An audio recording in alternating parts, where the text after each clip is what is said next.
Alright, what is up guys, and welcome back to another video on the channel Nwadei MMA, where I give you my thoughts, but more importantly ask for you guys' thoughts, because you guys are the MMA community and there's always something going on in the community. And today we're going to be talking about UFC 305, with it being announced Israel Adesanya versus Dricus Du Plessis for the middleweight title. However, there's a lot of different implications on this card that we're going to talk about, because this is not only maybe a video where I give you a little bit of my analysis and early predictions, but I'm also gonna kind of break down the storyline of this card, how all these fights are lining up, maybe new fights on the card, and what the implications are for after the card as well. So guys, thank you for stopping by the video. Don't forget to give this video a thumbs up to support the content, and leave your thoughts down below as we go along this video. I always love reading and interacting with you guys' comments, and obviously don't forget to subscribe if you want to see more videos like this.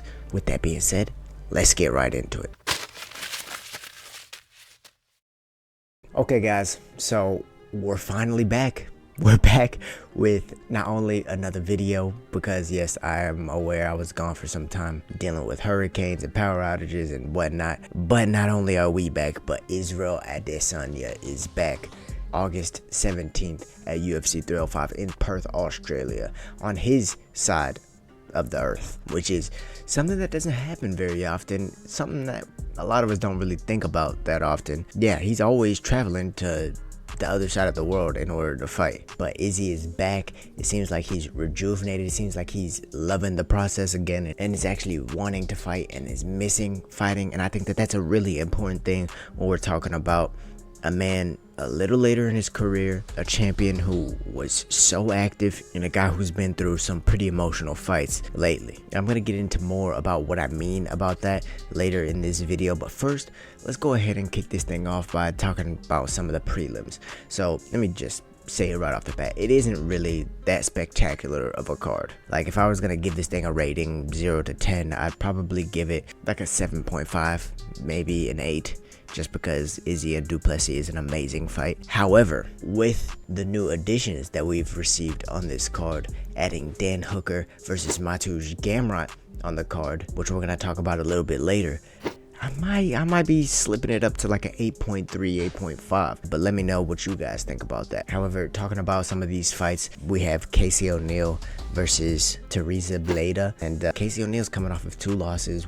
Both kind of got dominated in the grappling section, one of them coming from an armbar by Ariane Lipski, and then the other one, she kind of just got dominated by Jennifer Maia. Both of those were supposed to see her potentially get into like the top 5 rankings or top 10 rankings in that women's flyweight division, but she couldn't really see it through. And on the other side with Teresa Bleda, she had that one loss to Natalia Silva. That was her only loss. She did get finished. Natalia Silva is on a tear, so you can't really take too much from that, but she's also a very well-rounded fighter who is also coming off of a win. And in this fight, to be honest, early predictions, I'm kind of favoring Bleda, because I think she's very well-rounded. King Casey hasn't made enough improvements for me after coming off of losses. I know she's been dealing with some injuries and whatnot, but this could be one of those like contract deciding fights for King Casey, because she is coming off of 2 losses. Yes, they were to good people, but you lose 3 in a row, and you know, it's negotiation time. However, moving forward to Junior Tafa versus Valter Walker, that's going to be a very fun heavyweight fight. These two people are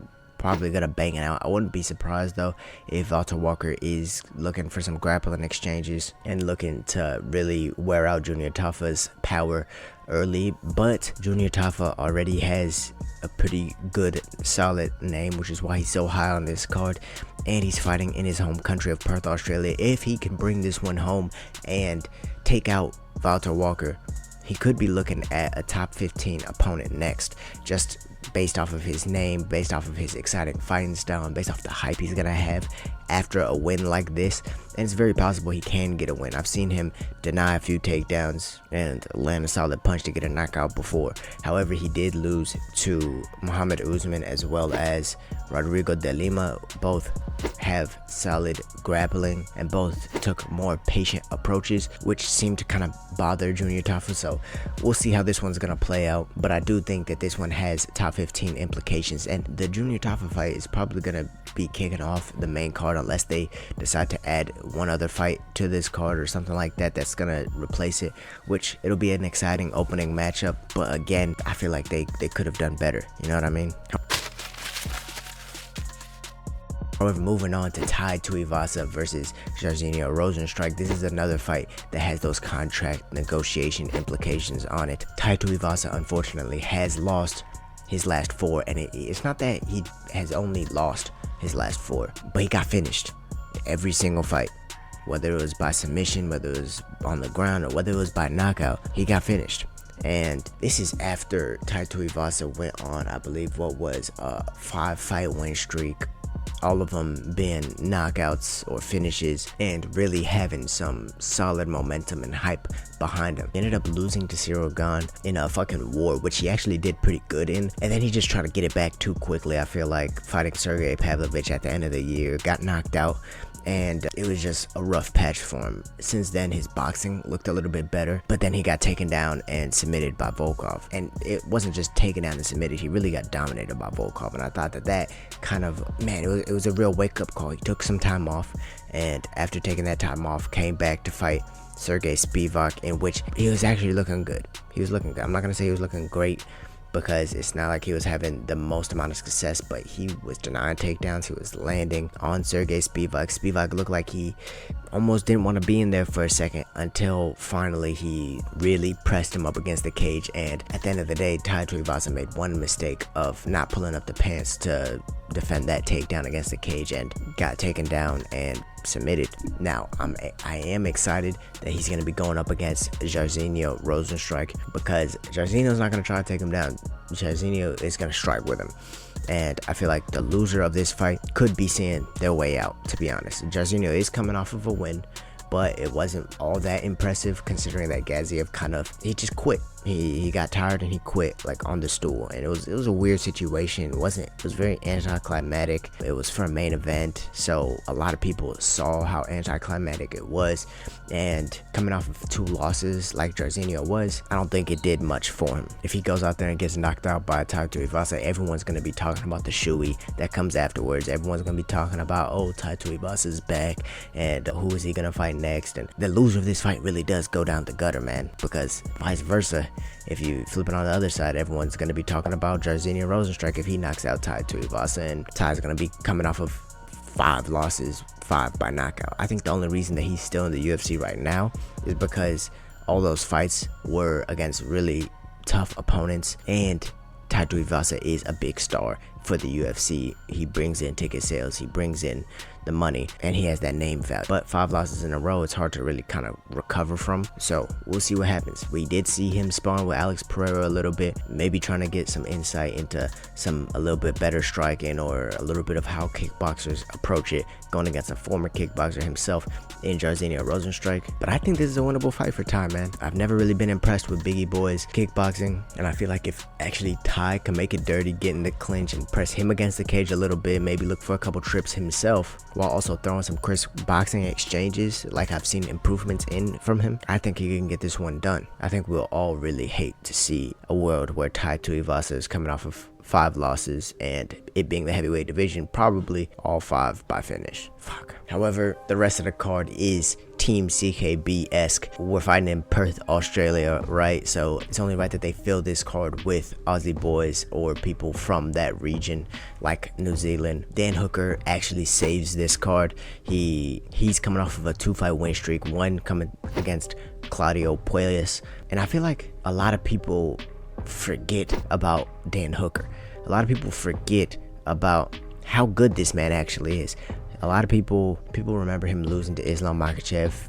Meanwhile, he took that on very short notice, like 2-week notice, and then moving down to featherweight and losing to Arnold Allen. But that's not really indicative of what his career has been. I mean, before he lost to Dustin Poirier, which was right before that Islam Makhachev fight, he won 7 out of his last 8, and they're all exciting fights. They were all very technical. And so really, without even considering his whole move down to featherweight, and considering the fact that he's beaten Claudio Puelles, who was on a 5-fight win streak in the UFC lightweight division, and Jalen Turner, who was also surging at the time, and really beat Jalen Turner down and broke him. Like, bro, those are impressive wins. And the only reason he hasn't gotten a fight since is because it's the last fight of his contract. They were trying to renegotiate and whatnot. However, Dan wants to fight it out, and he's going to be doing that against Mateusz Gamrot. Kind of short notice, but he's been wanting to fight in Perth, and fuck, they got it done. Now, a lot of people are just immediately going to write him off, saying, oh, Mateusz Gamrot, he's a grappler. It's, you know, A plus B equals Dan Hooker loses. That's not indicative of what this fight entails, because not only is Dan Hooker a long guys are naturally hard to take down, but he still has more time to prepare for him than he had to prepare for Islam Makhachev.